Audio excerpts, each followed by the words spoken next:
Mateus capítulo 8, versículo 23 até o versículo 27. Você achou aí na Bíblia?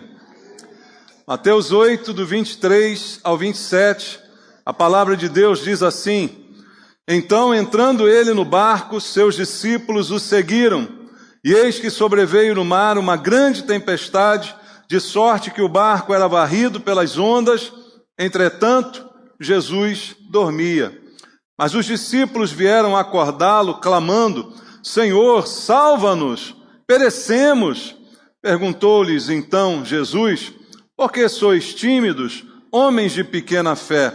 E levantando-se, repreendeu os ventos e o mar, e fez-se grande bonança. E maravilharam-se os homens, dizendo: Quem é este que até os ventos e o mar lhe obedecem? Amém. Pai, obrigado pela Tua palavra, por essa oportunidade de mais uma vez estarmos reunidos na Tua casa e aqui podendo ouvir a Tua voz, que é o que nós queremos nesta hora. Nenhum de nós veio aqui ouvir doutrinas humanas, filosofias do mundo, historinhas. Nós viemos ouvir a Tua palavra e Te pedimos, Pai, fala conosco, supre as nossas necessidades espirituais. Tua palavra é o alimento que nos mantém, e que essa noite ela chegue ao nosso coração, que ela produza fé em cada um de nós, porque a fé vem pelo ouvir da pregação, e que tudo isso aconteça para a Tua glória. E para isso também eu entrego a minha vida ao Senhor, pedindo a Tua graça e a Tua misericórdia sobre mim, e clamando pela unção do Teu Espírito, que ela esteja em mim, para que eu possa ministrar a Tua palavra de acordo com a Tua vontade, e ela cumpra os Teus propósitos na vida de todos nós essa noite. É o que Te peço, em nome de Jesus. Amém. Graças a Deus. Podem sentar, queridos. Amados, todos os atos de Jesus, tudo aquilo que a Bíblia narra a respeito de Jesus, principalmente nos evangelhos, onde são contadas as suas ações, os seus milagres, eu creio que tudo que Jesus fez tinha um propósito bem definido. Nada era feito por acaso, e eu creio que até hoje é assim. Não existe este acaso, né? Eu creio que Deus tem um controle sobre todas as circunstâncias da vida. E nós estamos diante aqui de um texto que narra um milagre. O milagre de Jesus repreender apenas com a sua voz aquela tempestade que estava ali a ponto, né, de afundar o barco. Mas eu creio, como disse aqui, que havia um propósito nesta viagem, havia um propósito neste milagre, como em tudo o que Jesus fez e continua fazendo. E nesse episódio, ele estava fazendo uma viagem de barco. E essa viagem não era um passeio, não era uma viagem sem propósito, sem rumo, muito pelo contrário.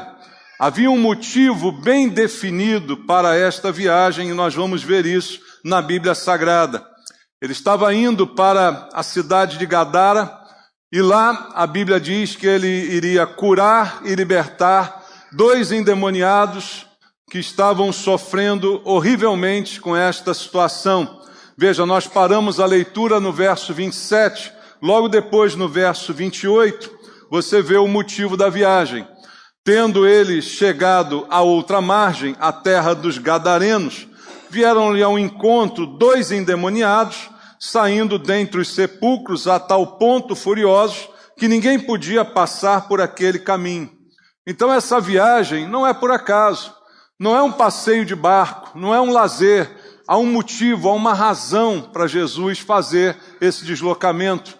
Isso não é obra do acaso, ele chegar naquela cidade e 2 endemoniados virem na sua direção de maneira furiosa. Jesus foi ali exatamente com esse propósito. Sabia ele de todas as coisas, como vimos hoje na mensagem pela manhã, sabia o que iria acontecer com Pedro, sabia que ele o iria negar. Deus sabe todas as coisas, é onisciente. Então essas coisas não são obra do acaso, não é pura coincidência. Que coincidência, tinha ali 2 endemoniados. Não, havia um propósito de Deus nessa viagem, e eles estão então fazendo essa travessia de barco pelo mar da Galileia, que geograficamente, se você for ver, essa travessia tinha perto de 10 quilômetros do lugar da onde saíram até a cidade de Gadara. Uma travessia relativamente pequena, de barco é um pouco mais lento, mas é um caminho muito tranquilo de se fazer. O Mar da Galileia, bem conhecido pelos seus discípulos que ali estavam, alguns deles pescadores daquela região, que conheciam muito bem aquele mar, mas no meio dessa viagem surge inesperadamente uma tempestade, um problema, um empecilho, um obstáculo, que normalmente acontece quando nós estamos para realizar algo para Deus, quando nós estamos a caminho de uma obra de Deus. O que Jesus iria fazer ali? Libertar aqueles dois homens. Mais um milagre, não é? Trazer libertação àquelas vidas. Então há um obstáculo que se levanta repentinamente. Uma tempestade que não estava programada. E isso eu creio que tem uma lição para a nossa vida também. Porque todos nós estamos sujeitos à tempestade. Coisa que acontece de repente. Quem de nós não foi já na vida surpreendido por uma tempestade que você não esperava? Mesmo uma física, né, uma chuva que cai sem você esperar. Normalmente acontece quando você não leva o guarda-chuva, né?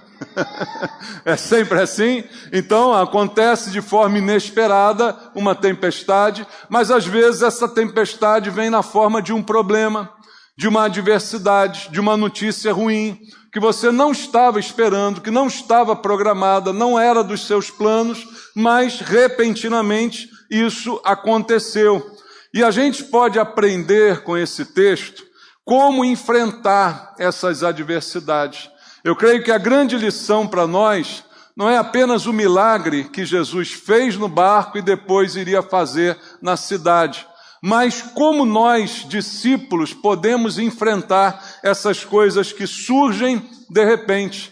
O verso 24 falou: eis que sobreveio no mar uma grande tempestade, de sorte que o barco era varrido pelas ondas. Entretanto, Jesus dormia. A expressão aqui é de absoluta surpresa. Eis que sobreveio. E uma tempestade que não era uma chuvinha, mas era uma chuva acompanhada de ventos, de mar agitado, que ameaçava a integridade daquele barco. Ele poderia virar e afundar a qualquer momento. Então a palavra aqui traz a ideia de algo realmente surpreendente, de algo realmente não esperado, repentino.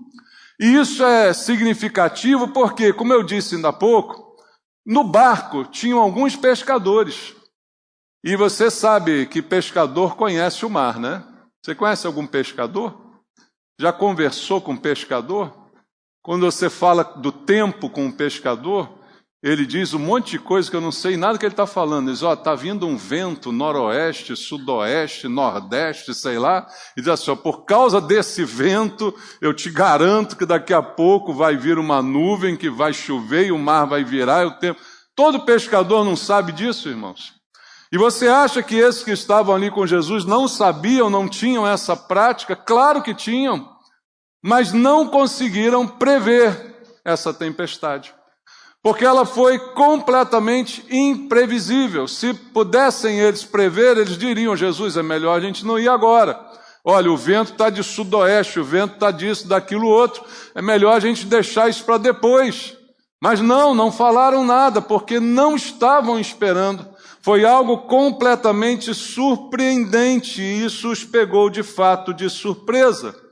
E a tempestade, como eu disse aqui, simboliza a nossa luta, a nossa provação, a crise, a tentação, a tragédia, o acidente, tudo aquilo que nós estamos sujeitos no percurso da nossa vida. E o mar representa esse mundo onde nós vivemos. E no mar da vida tem tempestade. No mar da vida de qualquer pessoa tem tempestade. Os dias não são sempre calmos, de mar calmo, céu de brigadeiro, como se fala. Não. Às vezes tem nuvem escura, às vezes tem problema que pega a gente de repente, que por mais experiente que a gente seja, a gente não consegue prever e muito menos se preparar para o que vai acontecer. Às vezes está tudo calmo e de repente a tempestade que vem, que ninguém sabe de onde nem por que ela chegou.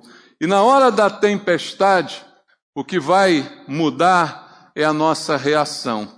Porque na hora da tempestade, que vem as dificuldades, que vem os problemas, as doenças, a briga, o desentendimento, todas essas coisas podem acontecer quando as coisas começam a se complicar. E dentro desse barco onde Jesus estava no momento dormindo, começou a acontecer um momento de medo, de dúvida e de quase desespero por parte daqueles homens que estavam com Jesus. Quando você lê o texto, você percebe. Ainda há pouco estava tudo calmo, e aí estava todo mundo tranquilo. Chegou a tempestade, aí foi um Deus nos acuda, não é? Todo mundo nervoso, todo mundo preocupado, todo mundo desesperado, o que vai ser, o que vai acontecer, cadê Jesus, onde é que ele está? E assim eles vão buscar Jesus nesse total desespero. E aí eu te pergunto, nós somos diferentes desses discípulos? Eu creio que isso acontece quase sempre na vida de muitos de nós. Está tudo bem, está tudo tranquilo. Veio a tempestade, vem o desespero. Vem o medo, começa um a culpar o outro, não começa a buscar culpado, começa a querer saber quem é o culpado por isso estar acontecendo, e vem o medo de que não vai dar certo, que vai dar tudo errado. Da mesma forma que aconteceu com os discípulos, acontece conosco. E o detalhe que chama a atenção de todo mundo, que está no versículo 24, é o finalzinho do verso. Entretanto, mas, todavia, porém, Jesus dormia. Jesus estava simplesmente dormindo. E veja, por que Jesus está dormindo? Não era o sono da desobediência. Há um exemplo na Bíblia que mostra para a gente o sono da desobediência. Abra a Bíblia aí no livro de Jonas, no capítulo 1, do verso 4 ao 6. Diz assim: mas o Senhor lançou sobre o mar um vento, um forte vento, e fez-se no mar uma grande tempestade, o navio estava a ponto de se despedaçar.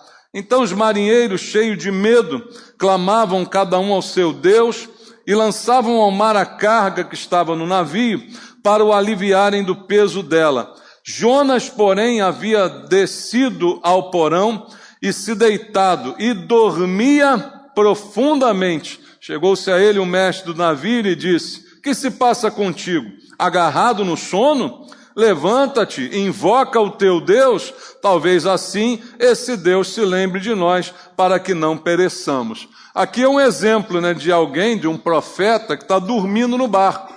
Só que o sono de Jesus no meio da tempestade é bem diferente desse. Esse aqui está dormindo o sono da desobediência. Deus mandou ele para um lugar, ele insistiu em ir para outro. Deus tinha um propósito para ele e ele insistiu em ser contrário ao propósito. E aí ele vai dormir o sono da depressão, daquele que desobedece e sabe que está desobedecendo.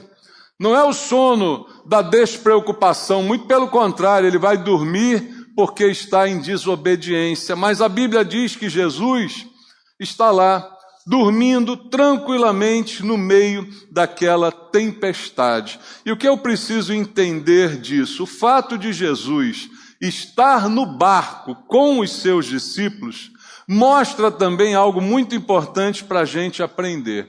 Nem sempre a tempestade, ou qualquer problema, ou qualquer obstáculo, ou qualquer provação que a gente venha passar, é sinal de que Deus nos abandonou. Muito pelo contrário. Os discípulos enfrentaram aquela luta e Jesus estava com eles. Talvez eu e você possamos passar por algum problema, por alguma tempestade repentina, e a gente venha dizer: ah, Deus me abandonou. Não, Deus está com você. Jesus é Deus Emanuel. O que quer dizer isso, hein, irmãos? Deus com quem? Conosco. Então ele está comigo, ele está com você. Não é porque veio uma chuva, uma tempestade, uma tragédia, um problema, uma desgraça, que ele me abandonou. Evidentemente que não, ele continua comigo. E isso é uma prova, porque a tempestade veio e Jesus estava ali no barco. E mesmo com ele no barco, a tempestade aconteceu. Então não é porque estamos longe que vai acontecer. Evidentemente, estar longe também é uma porta aberta para o problema. Mas não posso dizer que todos que passam por tribulação é porque estão longe de Deus. Isso não é verdade. Jesus disse a todos: tereis aflições nesse mundo. Então ele está falando para aqueles que são discípulos, para aqueles que estão com ele. O fato dele estar na minha vida não me isenta de enfrentar uma tempestade. É muito infantil a gente achar que porque estamos com Deus, nem nada vai nos acontecer. Isso não é verdade. A Bíblia diz: a chuva cai sobre bons e maus. O sol nasce também sobre bons e maus. Então, tudo pode acontecer, mas Jesus está conosco. E o que a Bíblia vai mostrar é que nesses momentos difíceis, a presença de Deus é que vai fazer a diferença. Abra aí a Bíblia no Salmo número 23, que todos nós amamos, né? O Salmo número 23. Perceba comigo um detalhe no versículo número 4. Ainda que eu ande pelo vale da sombra da morte, não temerei mal nenhum, porque tu estás comigo. O teu bordão e o teu cajado me consolam. Veja, ele diz: o Senhor está comigo, mas aonde eu estou? No vale da sombra da morte. Por onde eu estou andando? Por um problema, por um acidente, por uma tragédia, no vale da sombra da morte. Mas não estou só, porque o Senhor está comigo. O Senhor está comigo para me direcionar, para me corrigir e para me consolar. O teu bordão e o teu cajado estão ali ao meu lado. Mas eu não estou no melhor lugar do mundo, eu não estou na melhor situação, eu estou no vale da sombra da morte. Mas isso não tira a presença de Deus de perto de mim. E o que a Bíblia diz é que Jesus dormia mesmo diante desta tempestade. E não é uma chuvinha qualquer, porque é uma chuva que colocou medo nos pescadores experientes que estavam dentro daquele barco, que já tinham lidado com diversas tempestades naquele mar. Mas foi algo diferente, a ponto deles ficarem desesperados. Então era de fato uma tempestade muito ruim. Mas mesmo assim Jesus estava ali e estava dormindo. Qual é a lição que ele quer dar para mim e para você? Que não adianta a gente desesperar. Aliás, desesperar é uma palavra que não deveria nunca estar nos nossos lábios. Porque desesperar é perder a esperança. E nós, cristãos, temos uma esperança. Na verdade, a nossa fé é baseada nessa esperança. A esperança da vida eterna, do perdão dos nossos pecados hoje. A nossa fé é uma esperança. É a certeza das coisas que se esperam. A convicção dos fatos que não se veem. Hebreus 11:1. Então, a fé está intimamente ligada à esperança. Desesperar é como quem diz: eu jogo a fé para o alto, não é? Eu não creio mais em nada, eu estou completamente perdido. Então isso é uma palavra que não deveria constar do nosso vocabulário. Porque eu sei que Ele está comigo. Eu sei que Deus Emanuel está junto de mim. E essa ansiedade, essa agitação não vai resolver a tempestade. Por mais que os discípulos pudessem ficar transitando naquele barco de um lado para o outro, às vezes a gente quando fica nervoso, você é assim? Fica andando de um lado para o outro, né? Você é assim? Tem alguém aqui assim? Fica nervoso, né? Vai para lá, vem para cá, mexe aqui, mexe ali, não resolve nada. Essa agitação não decide absolutamente nada. Não resolve a vida, não resolve o problema, não acaba com a tempestade. Então o fato de Jesus estar dormindo ali é simplesmente para trazer para mim a imagem da paz, a imagem da calma. Muita calma nessa hora, como se costuma dizer. A minha atitude tem que ser de paz. Jesus está dormindo tranquilamente no meio daquela tempestade. Isso precisa me ensinar alguma coisa. Ensinar a manter a paz. Quando Jesus disse que me deu a paz, Ele disse que essa paz excede todo entendimento, porque ela é diferente. Ele disse, não é a paz que o mundo dá, é a paz que excede a compreensão, porque ela se estabelece até na tempestade. Jesus estava absolutamente em paz naquele barco, estava ou não? Absolutamente tranquilo, a ponto de dormir tranquilamente. O barco balançava para lá e para cá e Jesus está lá, tranquilão. É assim que eu quero estar. O que você quer? Você quer fazer assim? Ou quer ficar andando de um lado para o outro, puxando os cabelos, desesperado, reclamando, resmungando, gritando, ai, vou morrer, ai, meu Deus. Qual é a postura que a gente quer? Ele deixou a paz para você? Ele disse, deixo-vos a paz. Deixou para você também? O que você fez com ela? Você perdeu? Jogou fora? Onde ela está? Ela tem que ser restaurada. E essa imagem de Jesus dormindo é a imagem da minha paz. É a imagem que tem que vir ao seu coração na hora da crise, na hora da tempestade.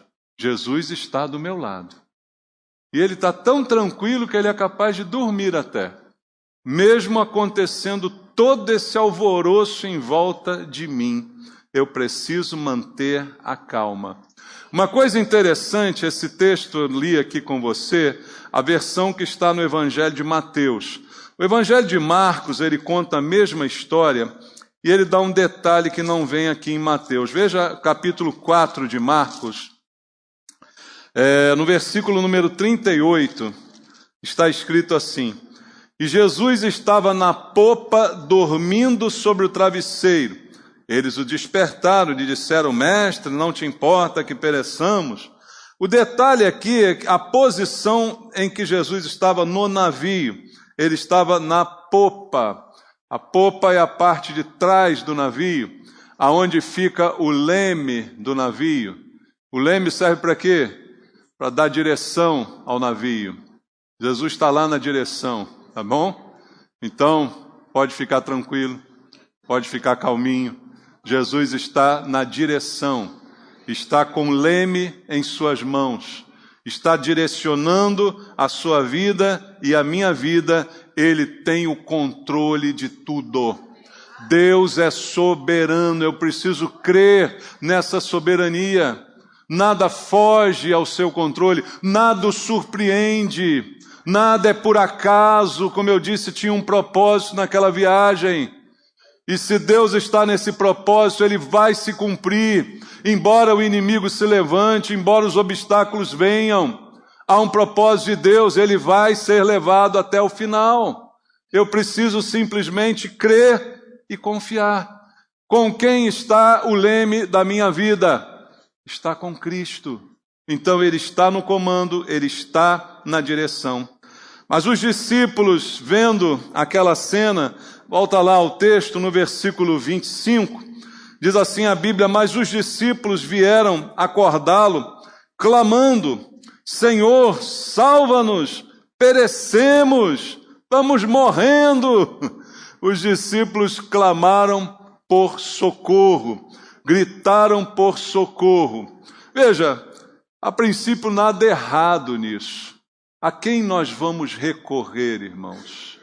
Quando a coisa de fato aperta, quem pode realmente nos socorrer, irmãos? Quem pode cuidar? A quem eu vou clamar? É a Jesus mesmo. É a Ele que eu vou clamar, porque olha a garantia bíblica que nós temos. Leia comigo o Salmo 46, no versículo número 1 do Salmo 46. Deus é o nosso refúgio e fortaleza. O que Ele é mais? Socorro, bem presente nas tribulações. Então, na tribulação, na prova, Ele é o meu socorro. Então, a quem eu vou pedir socorro? É a Ele. Ele é o meu auxílio, a minha fortaleza. A Ele eu vou clamar, a Ele eu vou buscar, é dele que vem o socorro. Veja mais, o Salmo 121, você conhece esse Salmo, você conhece esses versículos, Salmo 121, 1 e 2, eleva os olhos para os montes, de onde me virá o socorro? O meu socorro vem de quem? Do Senhor, que fez o céu e a terra. Então é em Jesus que eu vou de fato encontrar o meu socorro. Na tempestade, nas nossas orações, elas tendem a se tornar mais fervorosas. Na hora do problema, a gente tende a orar mais. Isso é bom, irmãos. A gente deveria manter a frequência, né? Mas nada errado em clamar, nada errado em pedir socorro, nada errado em chegar-se a Deus clamando pela sua intervenção, e isso de fato acontece. Veja, Deus nos garante a presença. Veja comigo mais uma vez o Salmo 91. Salmo 91, nesses versículos eu até li pela manhã, e são versículos muito impactantes, a partir do verso 14 ao 16. Porque a mim se apegou com amor, olha a promessa, eu o livrarei e pô-lo-ei a salvo, porque conhece o meu nome, ele me invocará e eu lhe responderei, na sua angústia estarei com ele, livrá-lo-ei e o glorificarei, saciá-lo-ei com longevidade e lhe mostrarei a minha salvação. Mais uma vez uma promessa de Deus que diz que eu me apego, ele me livra, eu o conheço. Eu o invoco, ele me responde. Mas olha o verso 15. Na sua angústia estarei com ele. Eu disse pela manhã, a angústia talvez não seja tirada, talvez não seja evitada. Talvez a gente passe pelo momento de angústia, mas o que a Bíblia diz é que eu não serei abandonado nela. Na angústia ele estará comigo. Veja, Jesus estava naquele barco, embora dormindo, mas estava no barco, estava junto com eles. Deveriam estar seguros com essa presença, mas o medo os dominou. Mas o que a Bíblia diz é que na angústia ele estará conosco. Livrá-lo-ei e o glorificarei, saciá-lo-ei com longevidade e lhe mostrarei a minha salvação. Então a promessa é de presença. A promessa não é de evitar que eu sofra algum dano ou algum problema. Muito pelo contrário, ele diz, tereis aflições. Mas na aflição, ele estará comigo. Eu não lutarei sozinho. Ainda mais se eu fizer o que diz o verso 14 do Salmo 91. Porque a mim se apegou com amor. A quem eu tenho que me apegar? A quem você se apega quando a coisa aperta, irmão? Você se apega em alguém, você busca segurança em alguma empresa, em alguma circunstância, em alguma pessoa. A pessoa a quem você deve se apegar é a Deus. E ele disse, porque a mim se apegou com amor. Por causa disso, eu o livrarei. Apegue-se a Deus, grude em Deus, e ele vai te livrar. Ele vai estar com você na angústia, na tempestade, no problema que chega de repente, que você não espera nem deseja, mas que é uma possibilidade na vida de qualquer um. Ele estará presente. Mas apesar de tudo isso que nós vimos aqui, há uma lição ainda que eu quero deixar para você, que é a nossa parte nessa história. Veja o versículo que a gente leu.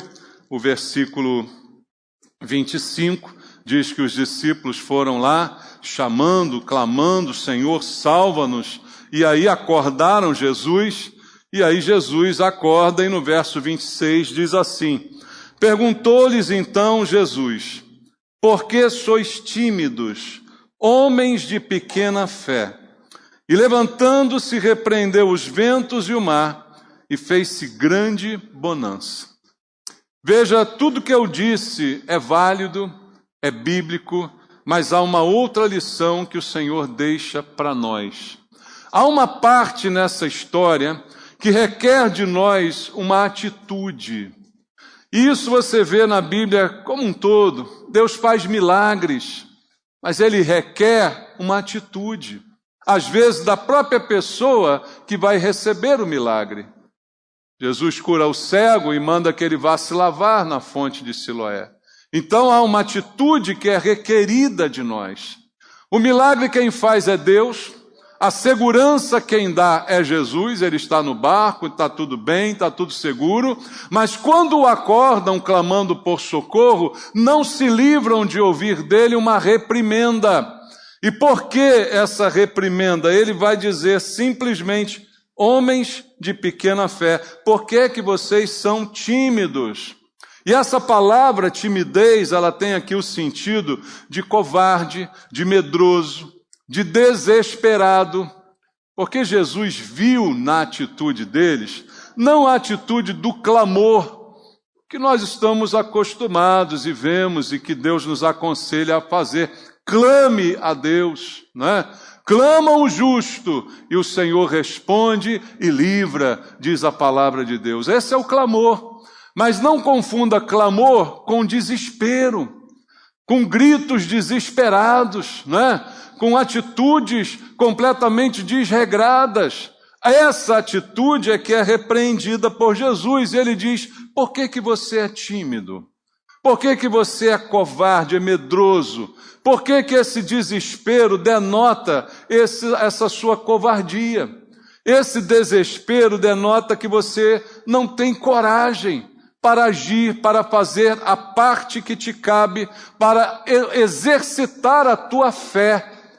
A fé que você diz que tem em mim. E normalmente isso acontece quando a gente olha para as circunstâncias e não olha para Cristo. O exemplo mais clássico que nós sempre mencionamos é o exemplo de Pedro.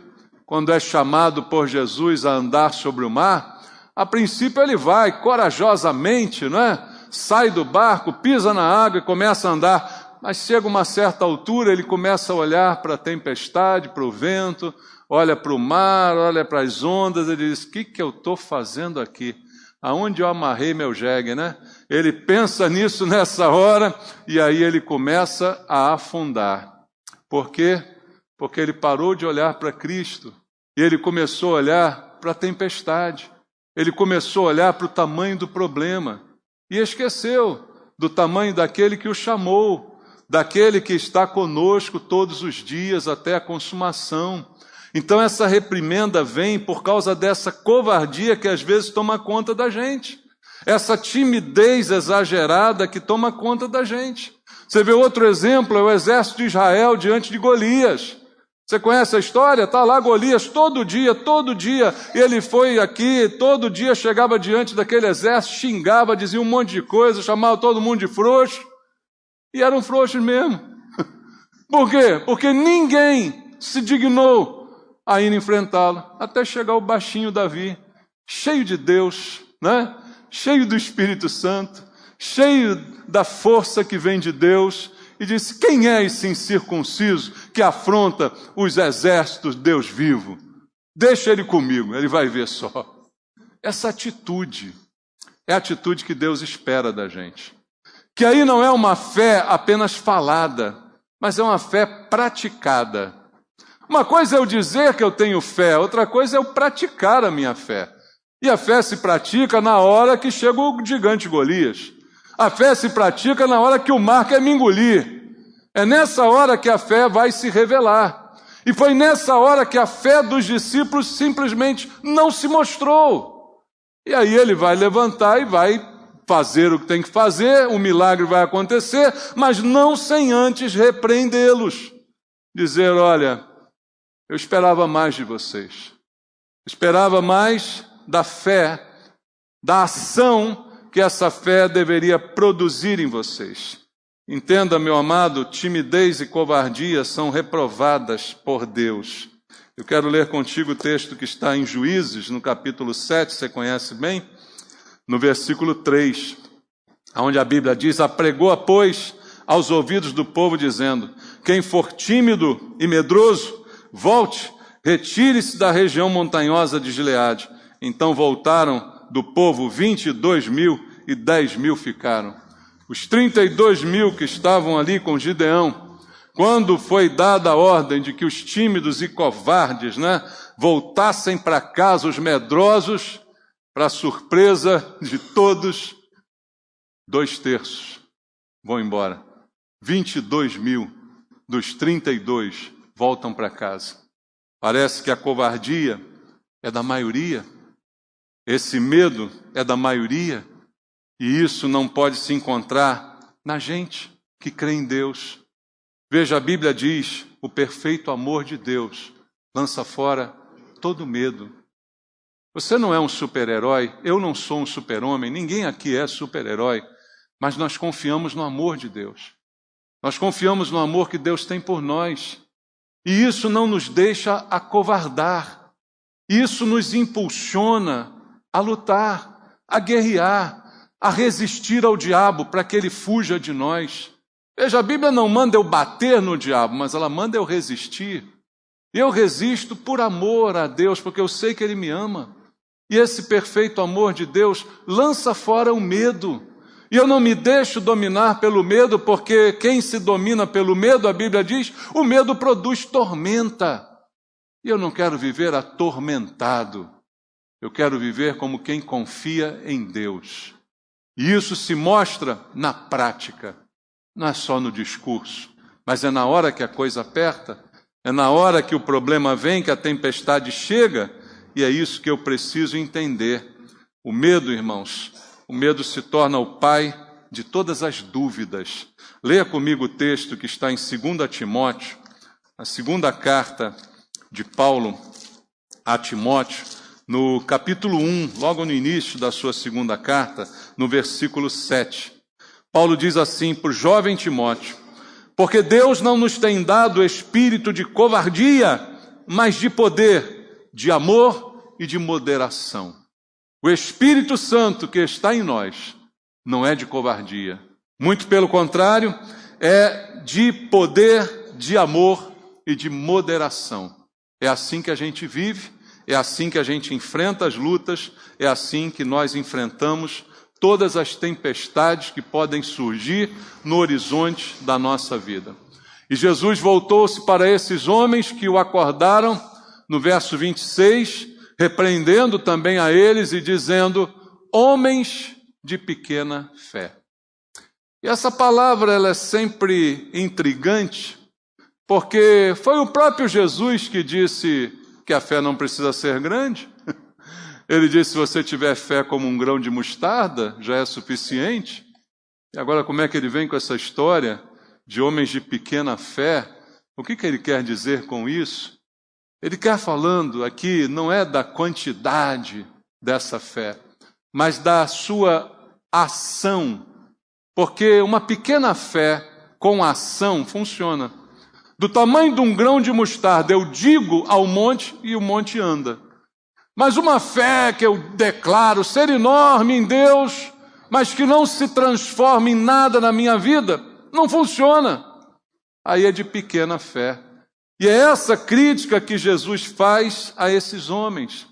E aí, para a pergunta que Deus deixa para a nossa reflexão, leia Lucas 8, 25 junto comigo. Lucas, capítulo 8, verso número 25. Está escrito assim: então lhes disse, onde está a vossa fé? Eles, possuídos de temor, admiração, diziam uns aos outros, quem é este que até aos ventos e às ondas repreende e lhes obedecem? O mesmo episódio contado por Lucas, agora Jesus pergunta, onde está a vossa fé? Aonde está a nossa fé? O apóstolo Tiago, na sua epístola, disse, a fé sem obras é morta. A fé que eu apenas digo, mas que não se manifesta em atitudes da minha parte, ela não é considerada por Deus. Então Jesus pergunta aos discípulos, pergunta para mim e pergunta para você, aonde está a nossa fé?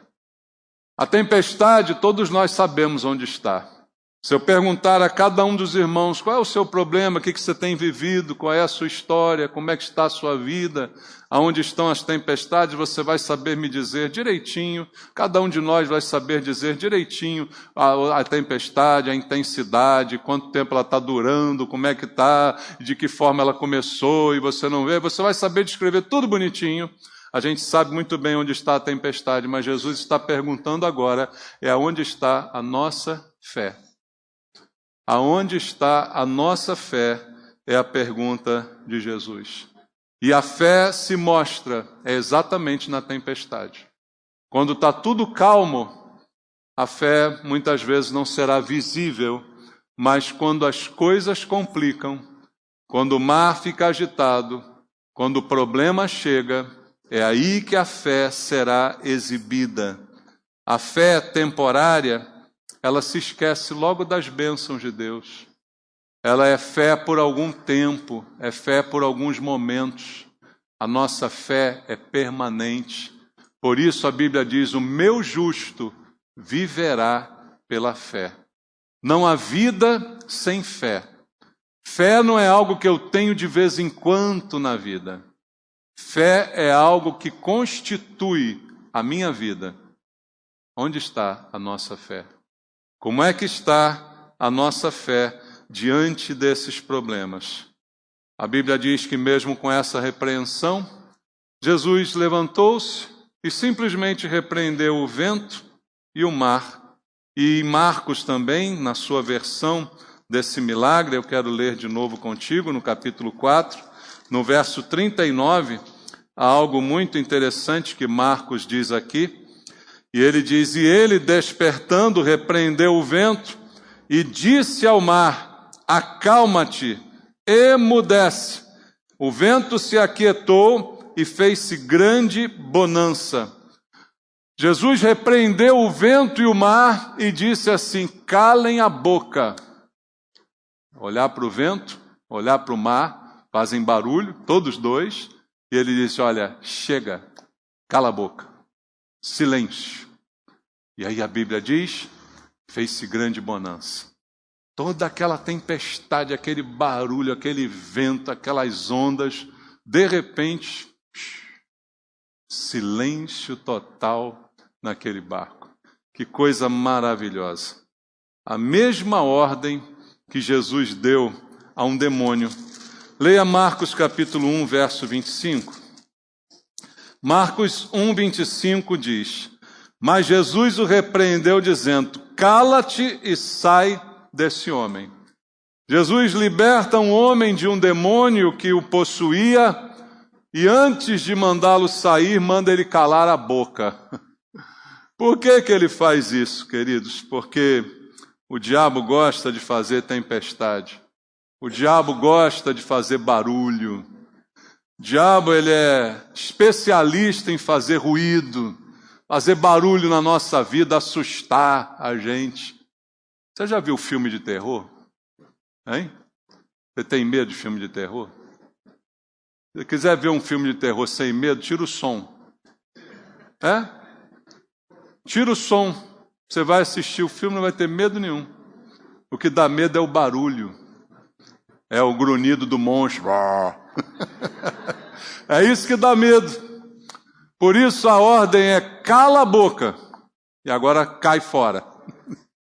Porque é o barulho que dá medo. O barulho da onda, o barulho do mar, o barulho do vento. Quando começa a tempestade, começa a zoar o vento e entrar nas frestas. É aí que você fica com medo.